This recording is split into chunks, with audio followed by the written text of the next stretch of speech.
Et salut à tous, c'est Captain et aujourd'hui je voulais vous parler un peu de la nouvelle, du nouveau label que va lancer DC dans les prochaines années ou peut-être même la prochaine année. Donc qui est ce label dont vous avez certainement entendu parler puisqu'il a fait la polémique et j'en ai même parlé sur cette chaîne. C'est le label qui n'a toujours pas de nom d'ailleurs, donc on va l'appeler le label spin-off ou DC spin-off, je sais pas. DC Standalone. Comme quoi donc du coup ça serait des films, des adaptations de séries DC qui n'auraient pas de place dans le DC Extended Universe mais que DC souhaite quand même raconter au cinéma.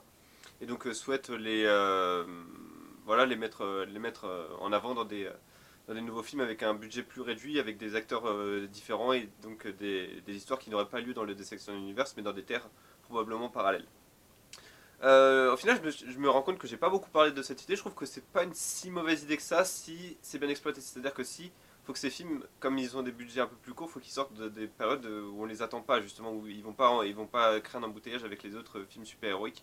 En fait, j'ai l'impression qu'avec ce label, en y réfléchissant, je me suis dit, en fait, je pense que c'est la façon qu'a d'essayer de répondre à Marvel avec Marvel à Fox pour X-Men, Deadpool, etc. Et c'est quelque chose qui a servi Marvel au final, même si je pense que Marvel n'aime pas trop ne pas avoir de droits sur les X-Men, les 4 Fantastiques et Deadpool. Je pense qu'ils s'en mordent les doigts à l'heure actuelle, mais au final, ça leur a quand même servi grâce au succès de Deadpool et également Logan. Ça fait des histoires, une branche mature, une branche différente qu'ils ne peuvent pas atteindre avec le Marvel Cinematic Universe parce que le Marvel Cinematic Universe n'a pas de. Enfin, des histoires matures ne peuvent pas s'y développer de façon. Comment dire, de façon logique, de façon à ce que ça colle bien à l'univers. Je pense que le film le plus mature du Marvel Cinematic Universe, c'est peut-être, c'est même probablement, je pense, Avengers Age of Ultron, donc Avengers 2. Et c'est un film qui a quand même pas mal divisé et qui a, je pense, déçu beaucoup de monde parce que c'est pas ce qu'ils attendaient d'un Avengers 2. Donc Marvel au final je pense qu'ils sont assez contents de voir que Logan est vraiment un film très mature, très violent. Deadpool est également très violent, un peu enfin mature dans ses blagues, etc. Donc c'est vraiment la branche, on a l'impression que c'est la branche un peu, voire même totalement mature de Marvel. Donc peut-être que DC veulent faire ça avec cette nouvelle branche, des films un peu plus matures, enfin, qui n'osent pas aller sur le terrain de la violence, que ce soit de la violence physique, forcément, de la violence verbale et même peut-être même de la violence sexuelle avec des thématiques comme par exemple je pense à deux histoires là qui me viennent à l'esprit. Ça pourrait être donc The Killing Joke avec la situation entre Joker et Barbara Gordon. Et également Identity Crisis, crise d'identité, où on a le viol d'un personnage féminin. C'est pas quelque chose que j'aimerais voir, hein, je le précise tout de suite, mais c'est des histoires qui peuvent choquer. Et personnellement, cette page où ça arrive enfin même si on le voit pas dans Crise d'identité, m'a quand même beaucoup choqué. Et je trouve que c'était vraiment, c'est vraiment ce qui m'a fait comprendre que vraiment les histoires matures peuvent marcher et peuvent vraiment choquer également dans les comics. Et du coup, ça serait un peu un gâchis de refuser des, euh, des histoires matures parce qu'on a peur de la réaction du public.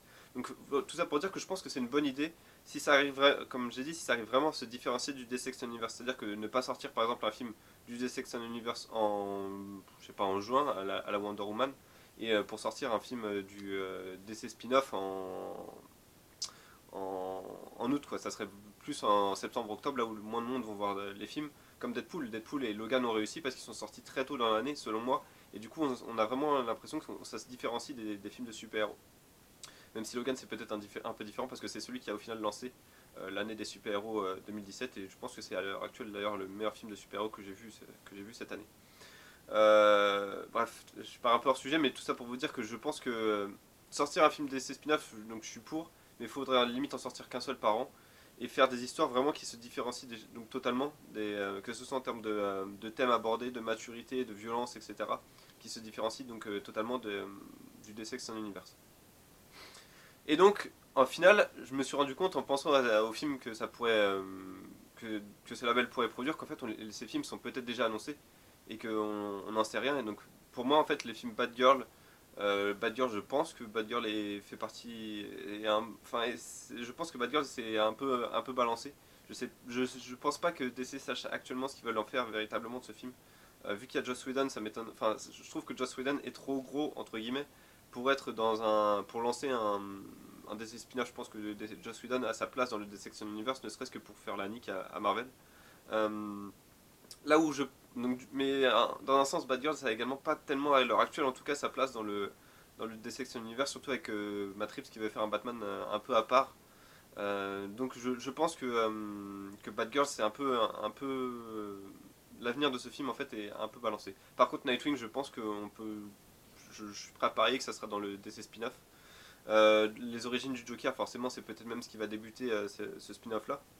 J'espère que le film Joker et Harley serait dans le DC spin-off, qu'on ne l'est pas dans le DC Extended Universe, mais j'ai peur que Joker et Harley prennent une place dans le DC Extended Universe, alors qu'il y a beaucoup de films qui sont déjà annoncés. Justice League Dark, j'avoue que je sais pas.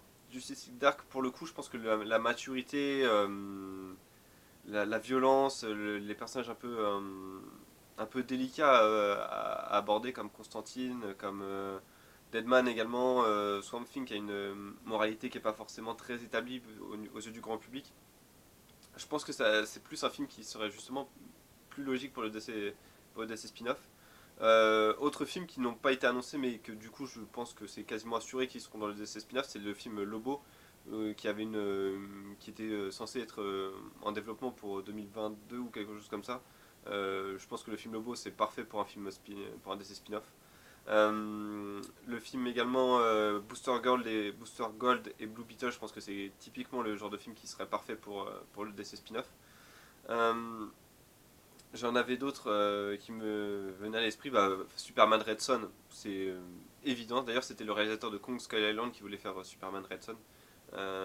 Il a toujours pas de nouvelles de Warner, donc peut-être qu'ils ne l'ont pas rappelé. Euh, mais ça serait une histoire parfaite pour le, pour le DC spin-off. Flashpoint, ça pourrait également être un bon film pour le DC spin-off, je pense. Donc voilà, je pense que, enfin, on a quand même beaucoup de films matures. The Killing Joke, l'adaptation, ça serait parfait pour le DC spin-off, comme je l'ai dit. Quelle autre histoire on pourrait avoir? Crise d'identité, c'est évident que ça pourrait être dedans également. Euh, J'essaie de trouver d'autres histoires.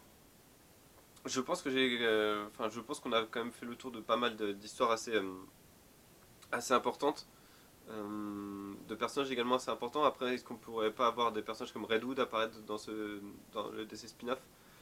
Je sais pas en fait, j'aimerais avoir vos avis, qu'est-ce que vous en pensez? Combien de films d'ailleurs vous aimeriez voir par an? Moi je vous dis clairement, ça serait un film DC spin-off par an, peut-être deux, s'il y en a un qui sort genre janvier, février et l'autre septembre, octobre, là où il y a vraiment beaucoup moins de monde.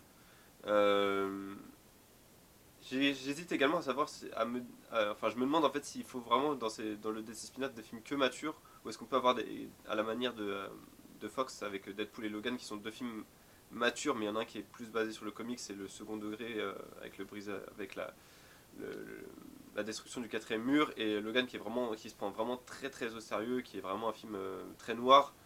Euh, Est-ce que je me demande si du coup on pourrait avoir ça, des films complètement diamétralement opposés en termes de ton du film.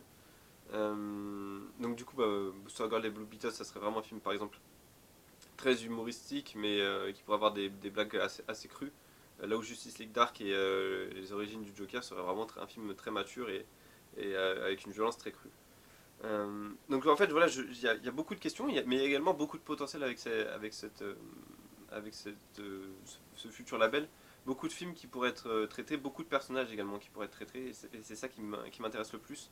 Le film Cyborg pourrait être une bonne idée également en tant que DC spin-off. Les sirènes de Gotham City, je pense que ça part dans le DC Extended Universe. Mais oui, je pense que Justice League Dark c'est pour le DC spin-off. Nightwing, le réalisateur parle beaucoup du film Nightwing, mais je pense que pour le coup, il va pas être dans le DC Extended Universe, mais il va être dans le, euh, dans le DC spin-off. Ça me paraît plus logique et moins risqué en termes de. Enfin voilà, moins risqué de. Ça risque moins de créer un embouteillage en termes de la. En termes de, enfin, parce que beaucoup de gens trouvent que le DC Extended Universe ressemble trop au Batman Universe et du coup ça serait un peu trop peut-être de mettre The Batman plus Batgirl plus Nightwing à la suite, plus Gotham City Sirens. Donc voilà, c'est tout ce que je voulais dire pour cette vidéo. Donc pour conclure, c'est que ça peut être une bonne idée, comme à peu près tout ce qui touche aux adaptations de DC, mais faut que ça soit couillu en fait. Faut que ça n'hésite pas à aller sur certains terrains que les films de super-héros ont un peu du mal à aller, où la Fox est allée, donc avec Deadpool et Logan. Mais voilà, faut aller dans le côté mature, faut aller dans le côté parfois même dérangé. Faut parfois même déranger les spectateurs pour leur proposer quelque chose qu'ils n'attendent pas. Parce que les spectateurs vont attendre quelque chose du DC Extended Universe. Ils ont déjà la formule, ils savent déjà quel personnage ça va être, que ça va être une histoire optimiste, etc. Mais du coup, les histoires déprimantes, pas optimistes, violentes, dérangeantes, etc., faut les foutre dans le DC spin-off, et il y en a. Ces histoires dérangeantes, faut juste aller les chercher, trouver les bonnes personnes qui peuvent les, euh, les réaliser. Donc voilà, c'est tout ce que je voulais dire pour cette vidéo. Donc n'hésitez pas à me dire ce que vous en pensez de ce nouveau label DC. Quel film vous aimeriez voir quel film vous aimeriez voir traité dans ce DC spin-off? Quel personnage vous aimeriez voir apparaître? Combien de films selon vous doivent apparaître dans ce DC spin-off? Et puis voilà, je vous laisse me répondre dans les commentaires et puis je vous retrouve pour d'autres vidéos consacrées à DC sur la chaîne. A bientôt.